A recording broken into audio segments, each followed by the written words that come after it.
নমস্কাৰ আপোনালোক সকলকে মোৰ ইউটিউব চেনেল আসাম এক্সাম কৰ্ণাৰলৈ স্বাগতম জনাইছোঁ। Guwahati university BEd common entrance টেষ্টৰ যি ৰিজাল্ট আছিলে ৰিজাল্টসমূহ আজি দিয়া কথা আছিলে 28 তাৰিখে। আপোনালোকে মেইন লিষ্টসমূহ চাব পাৰিব, কিন্তু মেইন লিষ্ট এতিয়ালৈকে অহা নাই, কিন্তু আপোনালোকৰ ৰিজাল্টসমূহ উপলব্ধ হৈছে। আপোনালোকে ৰিজাল্টটো চাবৰ কাৰণে কি কৰিব, আপোনালোকৰ guwahatiadmission.sharma.edu.in বুলি যিটো লিংক দিছোঁ তাতে আহিব, অৰ্থাৎ আপোনালোকে যিটোত অনলাইন আবেদন পূৰাইছিলে, য'ৰ পৰা এডমিট কাৰ্ড ডাউনলোড কৰিছিলে সেই পৰ্টেলটোত আহিব। অহাৰ পিছত ইয়াত আপোনালোকৰ যি এপ্লিকেশ্যন আছে এপ্লিকেশ্যনখন পাই যাব, কিন্তু এপ্লিকেশ্যনখনত আপোনালোকে নাপায়। আপোনালোকে ইয়াত যিটো আপোনালোকৰ ডেছবৰ্ড আছে ডেছবৰ্ডত আপোনালোকে ৰিজাল্টৰ ইনফৰ্মেশ্যনখিনি পাব। ডেছবৰ্ডত অহাৰ পিছত আপোনালোকে দেখিব তললৈ স্ক্ৰল ডাউন কৰি আহি থাকিলে ইয়াতে আপোনালোকে দেখিব ৰেংক আৰু স্ক'ৰ যেতিয়া ক্লিক কৰিব ইয়াতে আপোনালোকৰ যি ৰিজাল্ট আছে ৰিজাল্টৰ স্ক'ৰ আৰু ৰেংক আপোনালোকে চাব পাৰিব।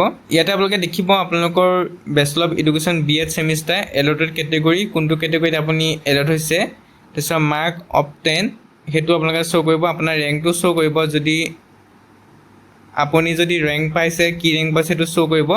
তাৰপিছত আহিলে আপোনালোকৰ ইয়াত আপোনালোকক কোৱালিফিকেশ্যন ষ্টেটাছ নট কোৱালিফাইড নে কোৱালিফাইড হৈছে ক'ব, অৰ্থাৎ এটা তেওঁলোকে মিনিমাম মাৰ্কছ ধৰি দিব। সেই মাৰ্কছটো পালেহে আপোনালোকে কলেজবিলাকত এপ্লাই কৰিব পাৰিব। গতিকে কোৱালিফিকেশ্যন ষ্টেটাছত আপোনালোকৰ নট কোৱালিফাইড বুলি আহিব, যদি কোৱালিফিকেশ্যন নাই কৰা, যদি কোৱালিফাইড কৰিছে অৰ্থাৎ যিটো মাৰ্কছ পাইছে সেই মাৰ্কছটো যদি পাইছে, যিটো কাট অফ দিয়া হৈছে কাট অফৰ ভিতৰত যদি মাৰ্কছটো পাইছে তেতিয়া আপুনি কোৱালিফাইড কৰিব।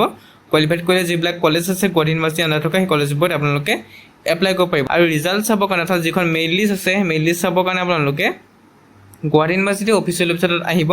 অহাৰ পিছত আপোনালোকে দেখিব, অহাৰ পিছত এতিয়া ওপৰতে PGT মেইন লিষ্ট ছেকশ্যনতে আপোনালোকে ক্লিক কৰিব। ইয়াতে আপোনালোকে দেখিব entrance result merit list all PG entrance PhD entrance, ইয়াতে আপোনালোকে BEdৰো অপশ্যনটো আহিব, কিন্তু এতিয়ালৈকে অহা নাই, যিটো আজি ৰিজাল্ট দিব।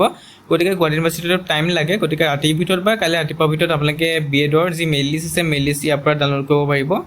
অলটোত ক্লিক কৰিলে BEdৰ মেৰিট লিষ্টখনো পাই যাব, লগতে ইয়াতে এটা অপশ্যন আহিব চাগে BEd এণ্ট্ৰেন্স বুলি, তাতে আপোনালোকে ক্লিক কৰা মাত্ৰকে BEdৰ যিখন মেইন লিষ্ট আছে সেই মেইন লিষ্টখন পাই যাব। আৰু আপোনালোকৰ যিটো স্ক'ৰ আছে স্ক'ৰ কাৰ্ডটো চাবৰ কাৰণে guwahatiadmission.sharma.edu.in আপোনালোকে যাব লাগিব।